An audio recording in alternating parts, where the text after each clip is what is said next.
Hello viewers, আসসালামু আলাইকুম। কেমন আছো সবাই? আজকে আমি তোমাদের সামনে নিয়ে হাজির হলাম রাসূল সাল্লাল্লাহু আলাইহি ওয়াসাল্লামের কিছু উপদেশ। রাসূল তোমাদেরকে যা দেয় তা তোমরা গ্রহণ করো এবং যা হতে তোমাদের নিষেধ করে তা হতে বিরত থাকো। এটা হলো রাসূল সাল্লাল্লাহু আলাইহি ওয়াসাল্লামের উপদেশ।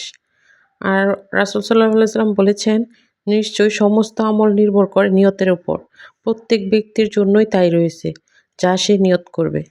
নিশ্চয়ই তোমাদের আকৃতি ও দ্বন্দ্বলতের দিকে তাকাবেন না আল্লাহ, বরং তিনি তোমাদের অন্তর ও আমলের দিকে দেখবেন।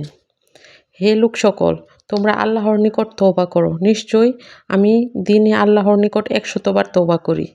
মুমিনের ব্যাপারে আশ্চর্যজনক, নিশ্চয়ই তার সমস্ত ব্যাপারই তার জন্য কল্যাণকর। মুমিন ব্যতীত এমন আর কোনো কারো জন্য নয়। যদি তার নিকট কোনো আনন্দদায়ক কিছু পৌঁছে আর তাতে সে ধৈর্য ধারণ করে, তবে তার জন্য রয়েছে কল্যাণকর। পক্ষান্তরে যদি তার নিকট দুঃখ কষ্ট পৌঁছে আর সে তাতে ধৈর্য ধারণ করে, তবুও তাতে রয়েছে কল্যাণ। নিশ্চয়ই আল্লাহ মৃত্যুর গড়গড়া না আসা পর্যন্ত বান্দার তওবা কবুল করেন। জামে তিরমিজি 3537 আয়াত।